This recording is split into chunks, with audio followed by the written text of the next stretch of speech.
Welcome back to the second episode of Between the Hashes. I'm Jake, along with Noah and Tyler. I hope you liked our first episode. From now on, we are going to be doing things a little bit differently. Unlike the first episode, we will only be doing one division per episode from now on. We will have 25 to 30-minute episodes with 2 a week instead of 1. Today, we will be discussing game-by-game predictions of the AFC North, starting with the Pittsburgh Steelers. So for the Steelers, they had some key additions this offseason. They added offensive guard Steven Wisniewski, tight end Eric Ebron, and their biggest addition is getting Big Ben back from injury, who was out all of last year with an elbow injury. And then some key losses were cornerback Artie Burns and defensive lineman Javon Hargraves. So I see this team as a very underrated team going into 2020. As last year, they went 8-8 and barely missed the playoffs, but they didn't have their quarterback throughout the whole season. They had Mason Rudolph as their quarterback, and he struggled, but their defense was strong. They still managed to go 8-8. So I think they start off against the Giants. They're in MetLife, primetime game, and they get the victory there. The Giants are not the greatest team. And then they have a tough game against the Broncos. First game at home, they lose. Then they have another home game against the Texans where they come back from that loss and win. And then it's a tough game in Tennessee, and they lose in Tennessee. So they're 2-2 to start. And they have a couple of games at home. They're games against good teams but winnable teams, and they find their stride as they beat the Eagles and they beat the Browns. As both teams are good but have questions, and I think the Steelers hit their stride. And I have a tough game against the Ravens in Baltimore, and I think they lose that game. And going into the bye, they're sitting at 4-3. They're in a good spot, and they see a couple winnable games on the schedule, and they go into Dallas and they get the win coming off the bye. Mike Tomlin gets the squad ready, and it's a big game, puts himself 5-3 in playoff position, and then they get these two very easy winnable games, and they come through in both games. They beat the Bengals at home. They go into Jacksonville and win. And I think they have a primetime game at home against the Ravens. And I just think it's a tough game, and they lose to the Ravens. And then they have a kind of an easy gimme game against the Redskins coming off the loss, and they get the win there. And then they have a tough game in Buffalo primetime, and it's a loss for them as Buffalo is also fighting for the division. And then they have this game against the Bengals. It's kind of a trap game. It's a tough loss for them there. But now they're sitting at 8-6. They're fighting for a wild card spot. They have a big game against the Colts, and they come out on top at home. And then against the Browns on the road, Browns are also fighting for the playoff spot, and I think the Steelers are just more experienced team. Big Ben's an experienced quarterback, and they get the win and finish the season 10-6, which is good enough to get them a wild card spot. Yeah, I mean, I think when you look at the schedule, they have a couple of easy stretches here where they have the Redskins, they play the Jaguars. But, I mean, even the Bengals, it seems like an easy game, but division, it can always be difficult. So you have a loss at Cincinnati. So they're going. You have them going 10-6 here. Yeah. Last year they went 8-8. As you said previously, now they're going 10-6 with the addition of Big Ben. They have a little bit of an easier schedule, and the back half of the year was not too kind to them last year with Duck Hodges and Mason Rudolph. The whole thing happened with the Browns and Myles Garrett. But this year, I think with Big Ben back, and they're gonna bounce back. I also wanted to point out that I think Juju Smith-Schuster, he had a tough year last year with Mason Rudolph and Devlin Hodges as his quarterback. Now he is moving back kind of into his position that in the slot that he's kind of accustomed to with Deontay Johnson taking over on the outside. And I think when he gets Big Ben back, he's going to really come back to the form that he was when AB was still in the Steelers. So, do you guys view Juju as a true NFL clear-cut wide receiver 1, or he's still in that 2 or slot 1 phase? I think he's capable, but he still needs to prove himself, and he's going to be a free agent, so I think he's going to be motivated this year to prove himself. I Yeah, agree. I think this is his year because his first year he was the wide receiver 2, Antonio Brown was the wide receiver 1, and then his first year last year as the wide receiver 1, he had bad quarterback. So now that he has a good quarterback, Big Ben back, this is the deciding year. But I think he can be a wide receiver 1. We're going to move on to the divisional favorites, the Baltimore Ravens. So the Ravens are coming off an amazing 14-2 season with obviously the MVP, Lamar Jackson. They are a very hyped up team. Lamar's on the cover. He is one of the faces of football. It's going to be interesting to see what he does this year with a little bit of a harder schedule. Some key additions were Derek Wolfe and Jimmy Smith, and they brought back Jimmy Smith. Some key losses were Michael Pierce and Patrick Onwusar to the Jets. They're still a dominant team, but like I said before, they have a little bit of a harder schedule. So week 1, they're playing against the Browns on Sunday, regular game. I think they're going to take a win in this one here. Week 2, play Houston. I think they're going to pick up another win in this one. They're just the better team right now. Week 3 against Kansas City, obviously primetime game at home. Like I said before in last episode when I did the Chiefs, I think the Chiefs are a better team as of right now. And even though it's in Baltimore, it's much of a coin flip game. It could go either way. I think the Ravens are going to pick up a loss here. Moving on to the Redskins, where I think they're going to pick up a win here. They're going to get a nice stretch here. They have a few easy games. Bengals, another win. The Eagles I think, could be a trap game potentially for them. It could go either way. Lamar and company are obviously the better team, but a lot of people are favoring the Eagles to maybe even go farther than they did last year, maybe get into the playoffs, even the Super Bowl. I think that's a loss, trap game. Then they're going to go to the Steelers here, and I think they're going to pick up a win here after the tough loss against Philadelphia. Lamar is going to come back with his team prepared. Now here, another trap game-ish with another 10-6 maybe team, and the Colts, which have a lot of offseason improvements. I think they're going to pick up another loss here. Then I think they're going to come back and they're going to be motivated because they're going to be in a fight with Chiefs for that heavily rated 1 seed. So I think from that loss they're going to gain momentum and they're going to win in Foxborough against the Patriots, then against the Tennessee Titans, which is another interesting team. And I think on Thanksgiving, primetime Lamar, he always shows out in those games. They're going to sweep the Steelers and pick up a win in that game. Then against the Cowboys on prime time, another win in that game. You can see a 4-game winning streak here. I think they're going to have that deep down in their team's grit, and they're going to come out with 4 straight big wins here. Then against the Browns on Monday Night Football, I think after 4 wins, like I just said, they're going to come up with an actual loss here. I think the Browns are going to have nothing to lose. The Browns did beat them last year early in the season. I think they could have a possibility of beating them again. Then we have 3 easy teams in a row. The easiest part of the schedule to finish out the year, trying to solidify them as the best team in the AFC. Trying to get the number 1 seed against the Jaguars, Giants, and Bengals. I think it's an easy 3-win for Lamar here and company, which puts them at a final record of 12-4. Yeah, a couple things jump out to me with your predictions. The sweep of the Steelers, that's really big in a division where the Steelers are probably their biggest competitor. Yeah. So that would be big if they could do that this year. And then I think also we have them losing to the Eagles. I think that's an interesting choice because the Eagles really are a team that could go really far this year now that Carson Wentz has some receivers around him. As we all know, last year he just kind of had a lot of injuries. So I think the Eagles could be a big threat this year. Agree. So now we're going to move on to the Cincinnati Bengals. So this year with the Bengals, their big draft pick of Joe Burrow with the first-round pick, they really hope he will be kind of the franchise quarterback for the next 10 or more years. They didn't really have any solid quarterback last year. And now their offense is looking like a really strong offense with Joe Burrow. They have Joe Mixon, I think one of the most underrated running backs in the NFL.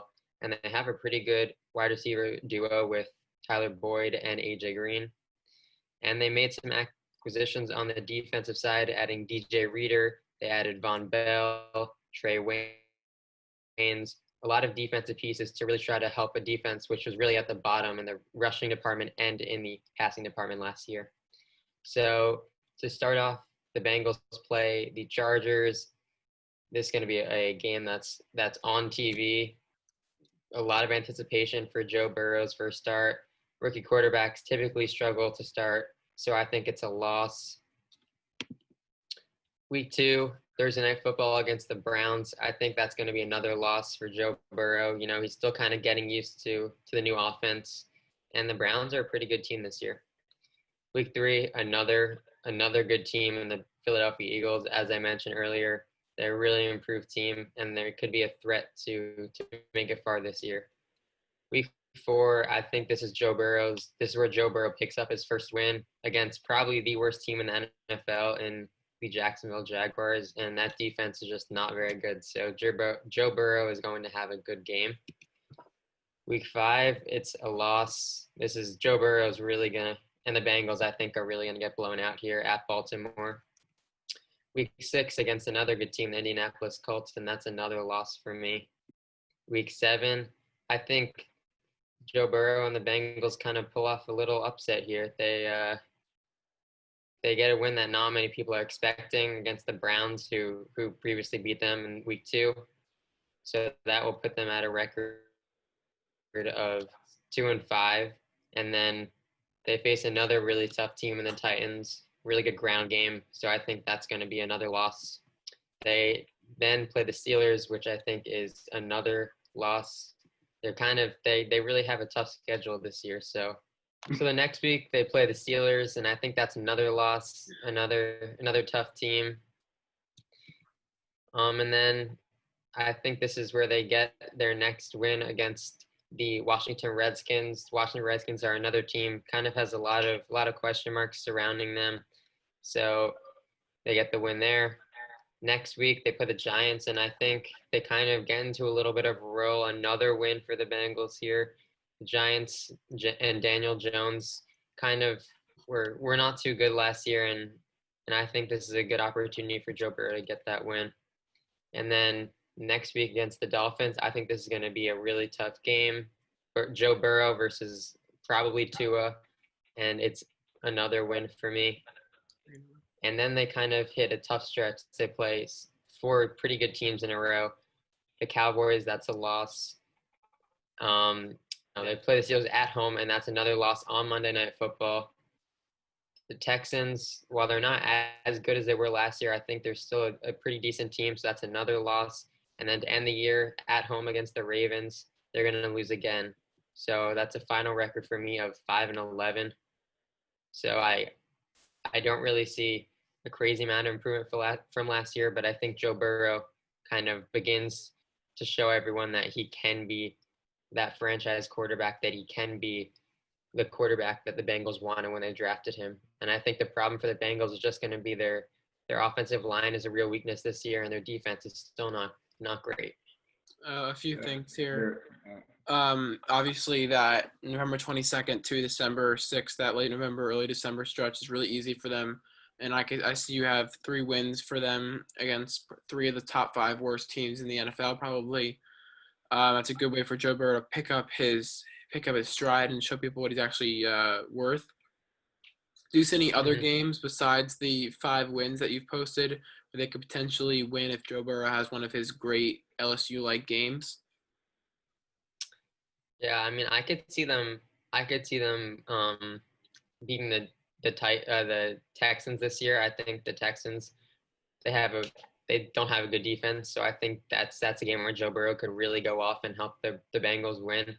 And I mean, maybe the Colts, but I think the Colts are a really good team this year. So I would say their best other chance would be the Texans. I mean, they don't have the easiest schedule. I think the Bengals don't have, besides those games, they have like those 4 games where I think they play those bottom tier teams, and the Browns, I think they get 1 in division win. But besides that, they have a pretty tough schedule. Noah? I'd like to add, so the Bengals are hoping to have a healthy A.J. Green this year, which has not been the case for the last few years. If A.J. Green is healthy, how do you see that helping Joe Burrow's progression throughout the year? Yeah, I mean, I think that's going to help a lot. I think I think Joe Burrow, I think AJ Green and Tyler Boyd are really good receivers and I think they will help Joe Burrow's performance. I think with AJ Green's kind of that big target that draws the other team's number one quarterback typically, and that opens up the opportunities for Tyler Boyd and even John Ross to get open. So I think that just gives Joe Burrow even more targets. And I think that the run game is also really vital. If they can have a good run game with Joe Mixon, who kind of had a rocky start to the year last year and really ended on a high note, I think that will allow Joe Burrow to succeed as well. All right, we're going to our final AFC North team with the Browns. AFC North team with the Browns. All right, so the Browns have been an enigma basically, especially the last couple of years, but basically for a while now. They did have a pretty good offseason. They revamped the O-line, added Jack Conklin and G.J. Rolls from the draft. Also signed Austin Hooper and safety Carl Joseph. And they also signed Case Keenum, interestingly. And they didn't really have many key losses. They lost safety Darius Randall, but they signed Carl Joseph just to recover from that. So the Browns had a big offseason, but the questions will persist around the Browns until they can really prove themselves to be a good team. Questions are basically around the whole organization. Is Baker the real deal? Can Odell fit in with the Browns? Will Kevin Stefanski be able to pull all these parts together and find this team's potential? As the Browns did not meet the expectation last year, they finished 6-10. As many saw them as a playoff team. And this year, I see them taking steps forward, but they still I see them as a streaky team. They hit their stride, and then the media jumps on them, and then they lose some games. The media's all over them. They suck, and it's just there's a lot of pressure on this team. So I could see them going really up and down. And to start the season, they played the Ravens. It's just in Baltimore. It's just a very difficult place to play, very difficult team, and I don't see them being able to stop Lamar Jackson. So that's a loss to start the year. And then, so now they have a couple very easy games at home, their first 2 home games of the year. And I see them winning both games. They kind of hit their stride against weak teams, weak defenses. Now they have a tough stretch the next 3 games against 3 teams that can easily make the playoffs. At Dallas, though, is a tough place to play. They lose at Dallas. And then the Colts are a pretty good team this year. They have a good defense. And I see them stopping Baker and Odell, and they lose at home, their first home loss of the year. And then they play the Steelers in Pittsburgh. It's always a tough place to play. Divisional matchup. I think the Steelers have their number, and they lose. Like I said, the streakiness of this team, they won 2 games, and now they've lost 3 in a row. The media. May I just add right here that that could be an interesting game. It could be heated after kind of last year's Myles Garrett, Mason Rudolph situation. Yes. Yeah. For sure. And I think he's going to have his team ready for that game. Yeah. Both sides will be ready for that game, I'd say. And so then they face the Bengals, coming off 3 straight losses. The media's all over them. I think they're motivated. They come out with the win against the Bengals. And they're able to ride that momentum. They have a home game against the Raiders. Raiders are kind of like one of those teams. They're not really great. They're not horrible. I think that the Browns can pull out the win at home. So they're going into the bye at 4-4, streaky first half of the season. And then I see they have 2 games at home against tough teams. And I see this as a point of the season where they might look back and see that they could have gotten a big win off the bye. But I just think maybe there's always some headline Odell went partying during the bye week. And they come out and they lose to the Texans at home. And then they have another game against the Eagles at home and they lose. And once again, I keep repeating myself, but just the media around this team is so strong. I see it as a huge factor for this team. I know Baker said he doesn't want to talk, but that's part of his nature. He's going to talk. He's going to yap to the media, and the same thing with Odell. So they're at 4-6 now. They have a game against the Jaguars. It's pretty much a must-win game, and they take all their anger out. They blow out the Jaguars in Jacksonville. The Jaguars are they're not really going anywhere. As many teams may do this year, blow them out. Yeah, so now I think they hit like a hot streak here. So they go into Tennessee and they win. Like Baker and Odell are kind of clicking. They're feeding off their win from the Jaguars. They kind of found things. They found what worked for them. And then so they have this home game against the Ravens. As Jake mentioned earlier, they beat the Ravens last year. And they also beat the Ravens the year before that, even though they were not a very good team. And I think they go out, they've won 2 straight, and they win a big game at home against the Ravens. And then they have the back-to-back set at MetLife Stadium against the Giants and the Jets. Which they also had last year. It is true. And so I think they go to MetLife in the first game, and they beat the Giants. So right now they're sitting at 8-6, a very unfamiliar position for this team.